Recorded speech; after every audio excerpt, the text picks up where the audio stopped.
El 14 de agosto de 1936, en la ciudad de Colorado, las hermanas Dryan fueron encontradas tendidas en un charco de sangre dentro de su propio dormitorio. Dorothy, de 15 años, falleció durante el ataque. Su hermana menor aún contaba con signos vitales. Tan solo unas semanas atrás, a unas pocas calles de la residencia Dryan, una mujer de 72 años había sido asesinada y varias mujeres confirmaban reportes de acoso sexuales. Los periódicos no tardaron en publicar que había un asesino y maníaco sexual suelto por las calles de la ciudad. No había pistas claras ni descripciones específicas, así que una sola pregunta impregnó la mente de los vecinos y la policía. ¿Quién era el asesino?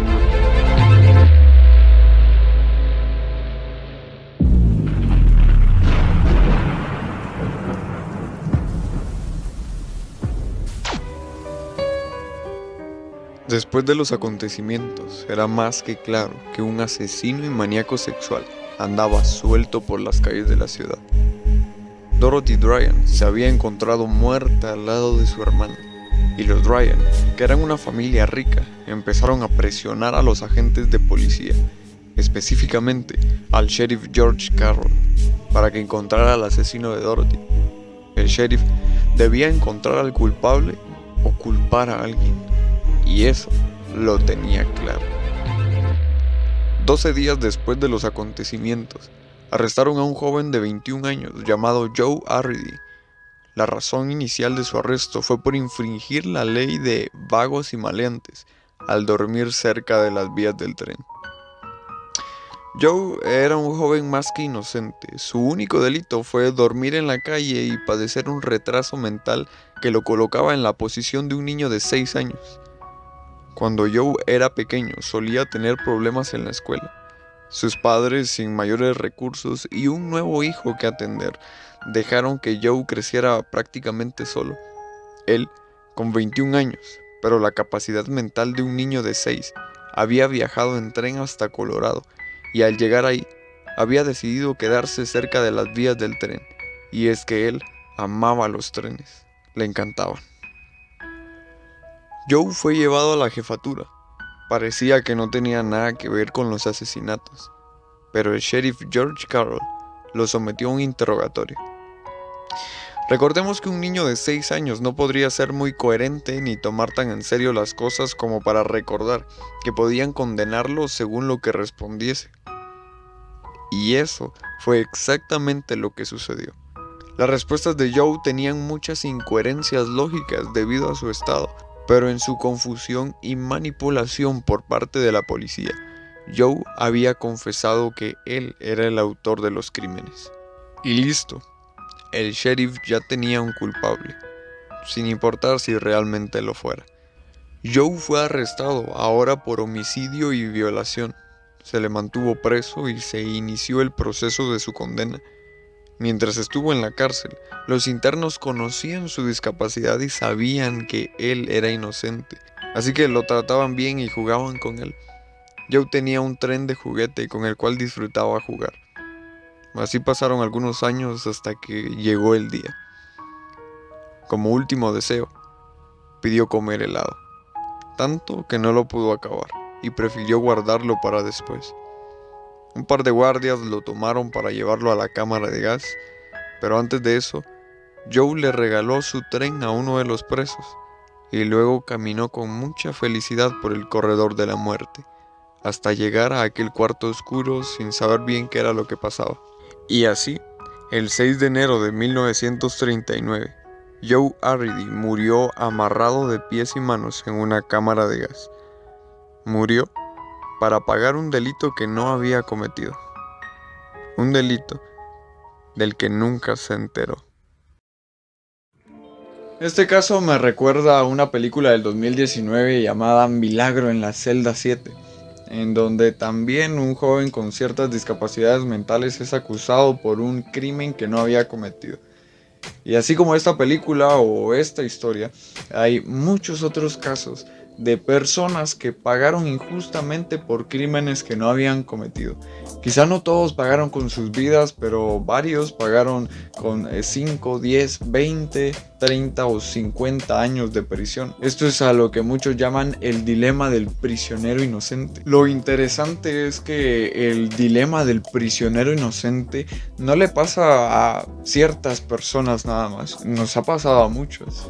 ¿Alguna vez has sentido que todo lo que te pasa es injusto? O quizá no todo, pero muchas cosas de las que te pasan son injustas. ¿Alguna vez te han tachado y puesto en la lista negra por un error que ni siquiera habías cometido? O a lo mejor sí fue un error que cometiste, pero todos se pusieron en tu contra y tomaron el papel de verdugos para condenarte por un solo error. ¿Te ha pasado?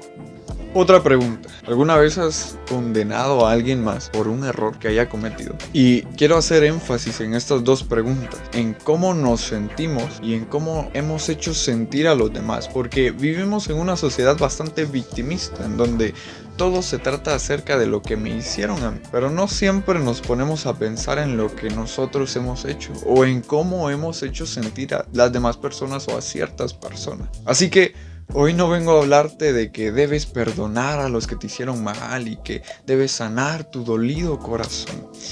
Nah. Hoy quiero ir a la raíz del problema. Y es que, ¿sabes? Vivimos en una sociedad caótica.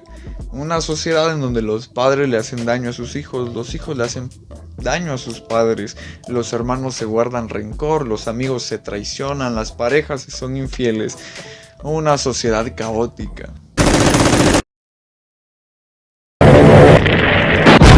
Pero esto no siempre fue así. Cuando Dios creó el mundo, creó un mundo perfecto. Un mundo sin dolor, sin enfermedad, sin angustia. Un mundo sin caos. Un mundo perfecto. Pero el ser humano decide desobedecer. Y es que miren, Dios es el creador del universo, el soberano.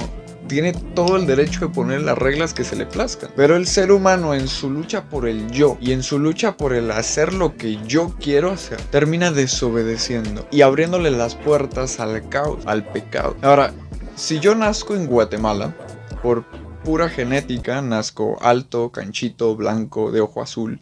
Si yo nazco en Guatemala, soy guatemalteco. De la misma forma, después de que el caos, el pecado entró en el mundo y terminó gobernando a la humanidad, todo el que nacía en el mundo, o sea nosotros los seres humanos, nacíamos con una naturaleza pecaminosa, una naturaleza de caos. Y estábamos amolados porque la paga del pecado es muerte. Así que todos estábamos condenados desde el primer día en que nacíamos.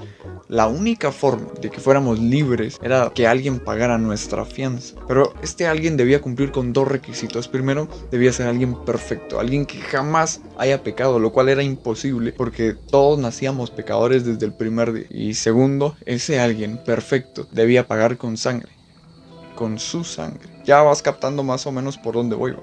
Dios te vio a ti y me vio a mí. Nosotros que habíamos nacido en una naturaleza pecaminosa. Y es que, ¿sabes? Esto incluye a las mejores personas. No se trata de que si yo hago cosas buenas, entonces voy a ir al cielo. No es por obras. Pero Dios te vio a ti, me vio a mí, vio a la humanidad y dijo... A pesar de sus defectos, de sus debilidades y sus errores, valen la pena. Así que se hizo como uno de nosotros.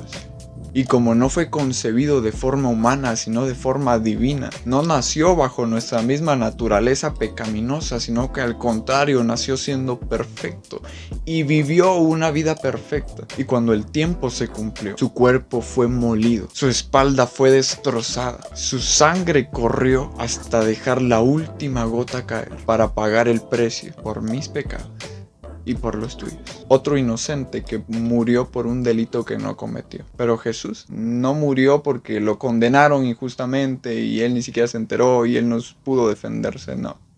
Él podía defenderse, él podía negarse, pero te amó y pagó el precio para que tú y yo fuéramos libres. Jesús no vino a condenarte ni a ponerte el dedo por tus errores. Él vino a salvarte, vino a restaurarte. A veces el caos no está allá afuera, sino aquí adentro. O aquí. Y Jesús no vino a solucionar tus problemas. Él no es el genio de la lámpara, pero sí vino a restaurar vidas. Lo único que debo hacer es creer. poner mi fe y mi esperanza en Él, y automáticamente soy salvo. No porque sea buena persona, sino por su gracia. Jesús también murió por un delito que no cometió, pero a diferencia de todas las demás historias, Él se entregó por amor. La decisión es tuya.